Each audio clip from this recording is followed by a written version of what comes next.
So please welcome to the show the host of Chris and Company, which you guys can check out on YouTube, by the way. He's grinding content. He's doing a great job. And, of course, follow him on Twitter as well. But please welcome Chris Castellani. Chris. What's going on, fellas? How we doing, man? How we doing? Dude, hey, it's good to see you again, my friend. I know you've been having a great time. It's I definitely did not expect the last time that I was on that the next time we spoke would be in the heart of a Detroit Tigers playoff run, but I wouldn't have it any other way, man. Here we are. This has been a lot of fun.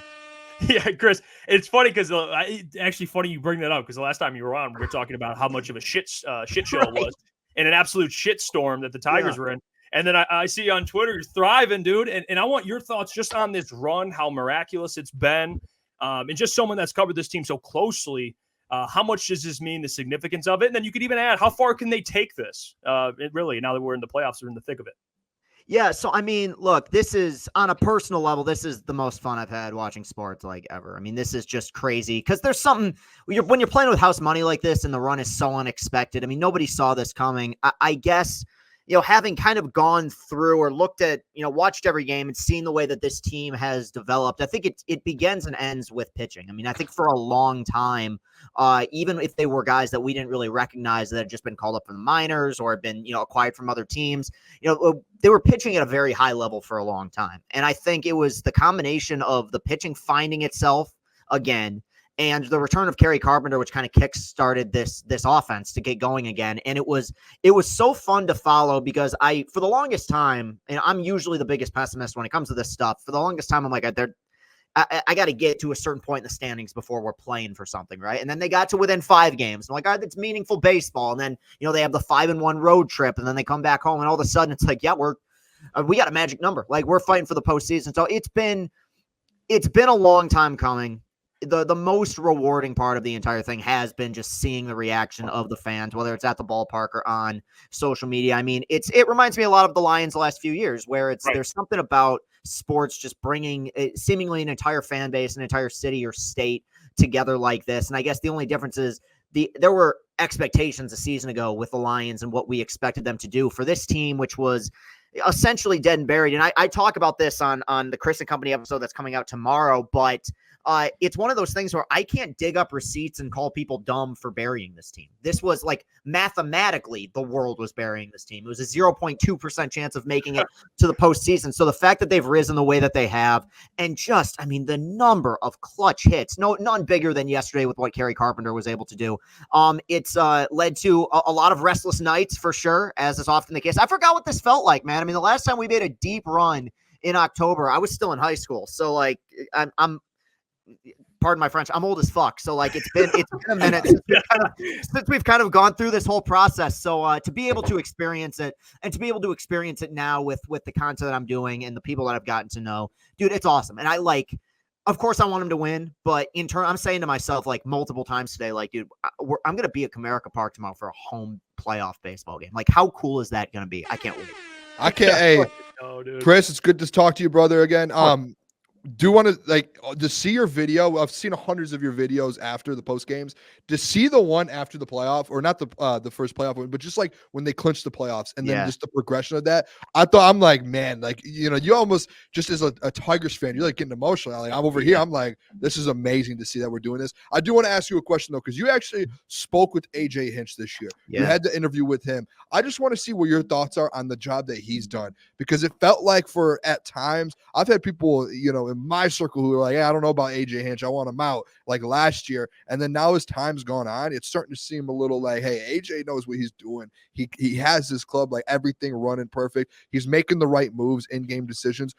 Can you just talk about how you feel like about the whole AJ Hinch situation, how he's done in this run? Well, I've always been a big AJ guy, and if people go back, and it feels like forever ago now, but I was on board with the Tigers bringing him on to manage the team back in 2020 during that offseason. And I've never been off the AJ Hinch bandwagon. I think when it comes to managers in baseball, they have to be judged differently than we judge coaches in other sports, where I think the roster and the makeup of the roster is so important. And the fact is, when you look at the rosters he's had the first 3 years here, he overachieved with two of those first 3 years with rosters that were incredibly underwhelming. The talent came along this season, and you've seen what he's been able to do. And honestly, I think you give credit to the players, and the players have gone out and executed, and they've pitched incredibly well, and they've played with confidence, and they've gotten big hits. But to me, the way that he's played the matchups and the way that he's used and managed the bullpen, I think he's not only inspired the team to kind of have this, keep the line moving, pass the baton mindset, but I think it's been, and some managers have been open about this, it's kind of been a nightmare for other teams. In fact, the Tigers just played a playoff game, the game that they won against Houston in game 2. Obviously, you get 6 innings from Skubal in game 1, but in game 2, there wasn't a single Astros hitter who saw the same Tigers pitcher twice. So you are doing shuffling the cards in the deck and going to a different pitcher every time, and you have to read different scouting reports. Sometimes you're preparing for a lefty, sometimes you're preparing for a righty. I think he deserves a ton of credit for the way that he's played the matchups. And look, sometimes, and you guys watch my videos, sometimes I'll get upset, like, playing a lefty. I'd like to see Kerry Carpenter out there. I get it, but he's kind of had this magic wand this year where it's like every time you get frustrated with him looking at the analytics and playing the matchups, it'll work. I mean, the prime example is, Andy Ibanez exists in the major leagues. He's on this team because he hits left-handed pitching, and he comes up against Josh Hader in the wild card round and gets the biggest hit of his career. It seems like he's pulled all the right strings. I think even beyond that, it's just when you have a team full of young players who haven't won anything at the major league level before, I think it's very easy to get guys who are kind of not scared of the moment, but become aware of where they are, especially when they're facing a more experienced team like a Cleveland or a Houston. And these guys just haven't blinked, and they've fallen behind in games, and they've gotten in trouble in games, and they've pitched out of it. It's been inspiring, and I think that he deserves a lot of credit for that. Yeah, Kristen, I appreciate you coming on. You just talked about the job that AJ Hinch has done over this run in the playoffs so far. Who do you think's the X factor outside? I mean, Skubal's having a year. We can't even deny that. But who do you think's the guy that's benefiting the most from AJ taking this play style with the Tigers right now? Yeah, well, I think, you look at the bullpen as a whole, and I think guys like Tyler Holton stand out, but he's been such a key piece. I think that offensively is kind of where you look at X factors, because pitching's been the identity of this club since the beginning. I think there's 2 guys that kind of come to mind for me. Number 1 is Parker Meadows. I just feel like this team as a whole completely turned a corner when he got called back up and started producing. In fact, I mean, the numbers are there. Their record when Parker Meadows is in the lineup is insanely good. They're at like a 110 win pace or something when he's in that lineup. And what he's able to do is being a legitimate leadoff guy who can get on base, who can swipe bags, who is just an elite defensive center fielder. I mean, how many times, including yesterday, have we seen him go out and get a ball, near the fence and rob a home run? He's been phenomenal with that. I think he's a huge part of this, but also a guy who kind of does a lot of quiet things for this team, but has started to, in a small sample size, show it with the bat as well as Jake Rogers. Now, Jake Rogers, when you look at catchers in baseball, every clubhouse will needs a team like a Jake Rogers. He's not going to hit for a ton of average. He's not going to get on base a ton, but he's a great defensive catcher. But that whole rally yesterday against Class A, which ended with Carpenter hitting that 3-run home run, that started with him just ripping a single to left field. And when you have a guy like that at the bottom of the order, what that can lead to when you turn it back over to the Parker Meadows and the Kerry Carpenters and the Riley Greens of the world, I mean, this is a guy who has hit 20 home runs in a season at the big league level. So to me, those are kind of 2 guys that stand out, because I don't think the league, especially with Parker, is aware of their ceiling quite yet. And I think that with a big postseason, somebody like that could really put themselves on the map. Yeah, and Chris, we've had throughout this whole playoffs and even leading up to it, you've seen the bats really, everyone kind of step up and kind of have their own game. Is there someone really in particular that you're looking to step up at the plate within these next 3 games, hopefully 2 games, but is there someone that you're looking forward to step up at the plate? Well, I mean, there's been somebody I've been looking to step up for 3 years, and that's Spencer Torkelson. So, I mean, look, and I honestly feel bad sometimes because I root for the guy a ton, and I'm like this. I'm pretty consistent with all the guys I talk about on the team.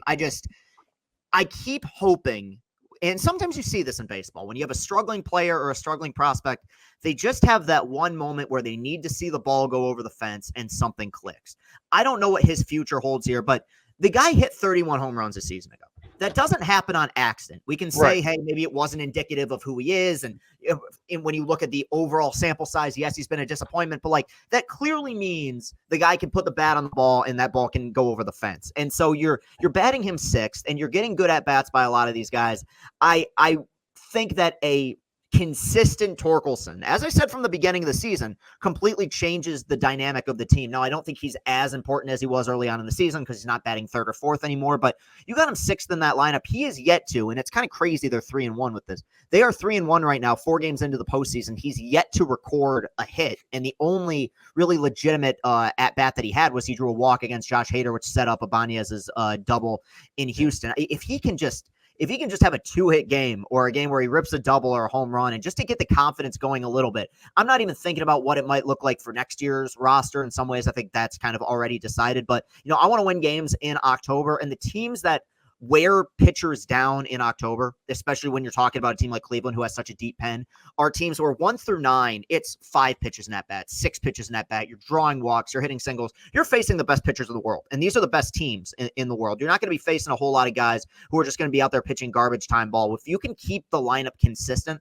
whether you're recording outs or not, that works up pitch counts. And I think a guy like Torkelson batting 6th or 7th in that lineup, he can be a huge factor of this. It's why have been so critical of him, is the fact that I think him ascending completely changes the outlook of this offense. And hopefully we can see that at home over the next few days. Hey, Chris, I just want to see your thoughts for tomorrow's game. I don't know if they've announced the pitcher yet and what the lineup's going to look like, but what are your thoughts tomorrow? Confidence level? Are you going to be in attendance? Just how are we feeling? Are we feeling good? Yeah, I mean, I'm going to be there for game 3 and 4. I'm going to be there with my my buddy and my producer Austin. We're going to be doing some content stuff, and I can't wait for that. Look, it's where we're at right now. Is this ride has been so insane that they're going to announce a pitcher, and there's literally no outside of Maeda's not on the roster. There's nobody they could announce where I'm like, really him? They have thrown out so many different guys, so many different lineups, so many different pitchers that I have faith that they're going to go out and deliver. I guess the one thing that is sort of an X factor in this is it's the first home playoff game you've played in 10 years. And typically we talk about what kind of impact that can have on the road team. And that's true. I think the crowds in Detroit are going to be crazy, but I also think to a certain extent, it will be very important that these pitchers control the emotions in these games as well. Cause this is going to be the loudest environment they've ever played in. It's going to be the largest environment they've ever played in terms of capacity. And sometimes you do see in October pitchers come out in these situations, they kind of overthrow and they kind of get away from themselves a little bit. I think the key will be getting control the emotions, getting into the dugout, and then trying to get in Alex Cobb's head when he takes the mound. So yeah, I don't really know what the situation looks like with the pitchers. I think we're going to see a lot of Reese Olson in game 4, whether he's the bulk guy or starting. I think that the innings he gave them in game 1 will actually turn out to be very important. He looked a lot better, but the way it's at right now, there's really no matchup that I'm going to disagree with at this point. It's just a matter of continuing to play the kind of baseball with the identity that they've had over the last month and a half, 2 months, which is passing the baton, pitching good innings, and getting clutch hits. You're going to they needed that in September, and you're going to need that in October as well. Jackson Joe, maybe, Chris? I think there's a legit possibility. Yeah. My gosh. Here's the thing with that is I know, we talk about what happened in game 2 against Houston, but honestly, I think that the mindset of this organization totally changed after they had that 5-1 road trip where they swept Kansas City and then they won 2 out of 3 against Baltimore. Job isn't here just to pitch in 6-0 games in October. And honestly, a big reason for that is pretty much most of the games you play in October are going to be close games. There's no such thing as low leverage innings in October. And while, yeah, it's a big risk. This is a guy who's pitched, including the game against Houston, 4 1/3 or 4 2/3 major league innings of baseball in his entire career. But they wouldn't have called him up unless they felt as if he could contribute in some capacity. And they seem like they've wanted him to pitch out of the pen. Maybe he's a bulk guy. Maybe he's a late inning guy. But Jackson Jobe, I would be stunned if he doesn't see the mound in the next 2 games at Comerica Park. Wow. Glad you addressed that. I was going to ask you about that, but I will ask you this, Chris. World Series matchup, and why are the Tigers in it? I would say, okay. So you guys asked earlier, and I was thinking about this. Look, I think as far as how far they can go, my theory about this from the beginning is over the last 7, 8 years, the team, in order to win the American League, you either had to beat Houston or beat Houston. Now, Tigers have already done one of those things. They beat Houston. Right. And the reason I bring that up is I think the American League is as wide open as it's been. If the Tigers pitch at the level that they've pitched at, I think it's a legit possibility that they can come out of this and win the pennant. Pitching rules in October, I think that's going to continue to be the case. With that said, I think that when you look at the National League, whether it's the Mets, the Padres.